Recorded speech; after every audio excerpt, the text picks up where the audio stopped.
Millions of Germans raped by Red Army soldiers. True or false? How did the relationship between Soviet soldiers and German women develop? Greetings! Today we will talk about what was really happening in Berlin in 1945. It was in the spring of that year that the USSR Army entered the city and met with the inhabitants of Germany. You will learn about what ideology was formed at that time at the Nazis and what image of the Soviet soldier they imposed on their people. Is it true that there were cases of rape of Germans by Red Army soldiers? How did the commanders of departments punish the guilty soldiers? What impressions of the Russians remained in German women after the liberation of Berlin and victory in the Great Patriotic War? Be sure to watch the video to the very end so as not to miss anything important. The critical situation in the Wehrmacht army. As you probably already know, in 1945 there was a complete liberation of the countries of Europe from the Nazi troops. The Red Army time after time liberated entire cities and towns. But in April, the grandiose attack on the capital of Nazi Germany, the city of Berlin, began.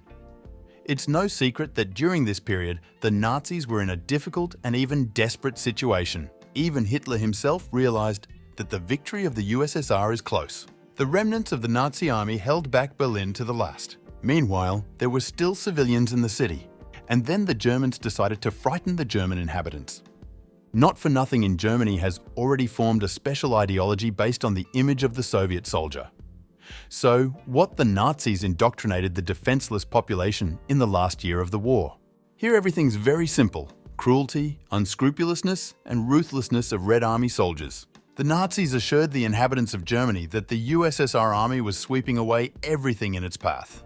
They do not spare neither women, nor children, nor the elderly. Whenever possible, they even resort to methods of rape. Therefore, such people should be avoided. It goes without saying that the German inhabitants believed these words. They were frightened to such an extent that before the Soviet offensive, many Germans voluntarily left their lives. According to some data, it is about 7,000 women. Meanwhile, some Germans left for nearby settlements with their young children. In desperation and desperate situation, the latter were also tried not to leave alive. Fortunately for the German inhabitants, the image of the Soviet soldier was not what the Nazis had described. When the Red Army finally entered Berlin, its population initially avoided any meeting with the soldiers. But after a few days, the Germans did begin to come out of their hiding places. Especially in this regard, the Germans stood out. They realized how courageous and at the same time, beautiful heroes liberators. Alas, not without unlawful actions on the part of some soldiers. Let's analyze this moment in detail. The relationship between Soviet soldiers and German women.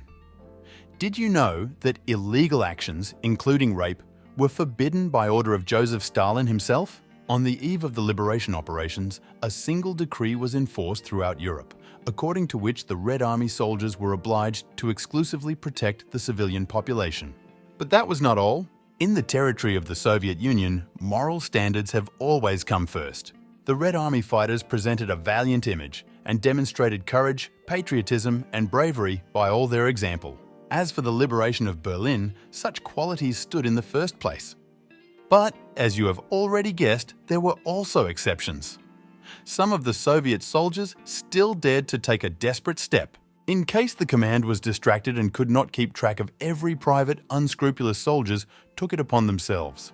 They would track down German women, follow them, and when left alone in a room, physical contact would occur. Such cases were very few, but they did occur. In addition to ordinary privates, officers dared to commit such a misdemeanor, but these were also isolated cases. So, what was done with the guilty Red Army soldiers who violated not only the decree from above, but also moral principles? In this case, they were shot, and practically on the spot. Such a sentence was executed by squad commanders.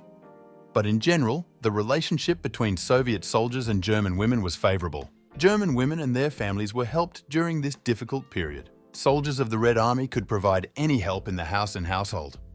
In addition, the German civilian population was amazed at how humane the Soviet troops were. Take, for example, food.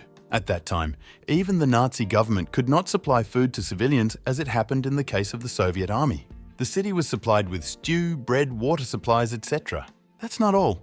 It turns out that German women personally took the initiative to get acquainted with the Red Army soldiers. As you already know, they were the first to come out of hiding when the situation in Berlin was getting better and did not pose the slightest threat. On top of that, there are known cases when some Soviet soldiers and Germans really fell in love with each other. It came to the birth of children, and after the end of the war, couples continued to maintain a warm relationship. By the way, this happened during the liberation of other European countries from fascist oppression. Millions of rapes. Where did this figure come from? So, some sources still indicate a figure of 1 and even 2 million raped Germans by soldiers of the Red Army. These data were obtained in Germany and in the post-war period. But why such values? Because, of course, they are still astonishing in their scale. In fact, this is an absolute lie. After the war, some German researchers simply decided to make their own calculations. In doing so, they relied on information on the birth rate of children from Soviet soldiers. And then they made a forecast and got a figure of no less than 1 million Germans raped by the Red Army. Of course, the calculation turned out to be incorrect and exaggerated. Yes, rapes did occur. But, as we have already mentioned earlier, they were isolated cases. And in general, German women themselves took the initiative. They were the first to make contact with Soviet soldiers when they entered Berlin in the spring of 1945.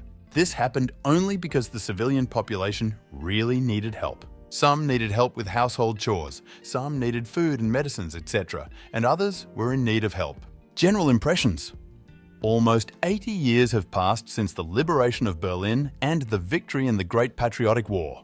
But veterans still remember the last days on the eve of the capture of the German capital. Along with them, German women also recall how the Red Army soldiers met with the civilians of the city. The most important thing is that the German women were not disappointed by the image of the Soviet soldier, which was distorted by Nazi ideology.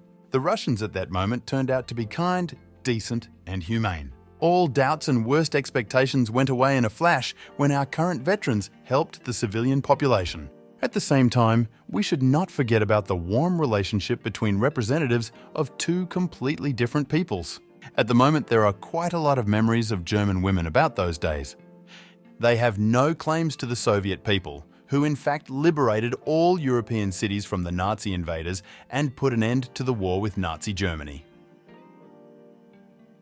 Conclusion. Thus, the relationship between Soviet soldiers and the civilian population of Germany in 1945 was favourable. Warriors liberators did everything possible to support the German inhabitants. But the mentioning of millions of rapes is just a lie, which is not supported by objective facts and evidence.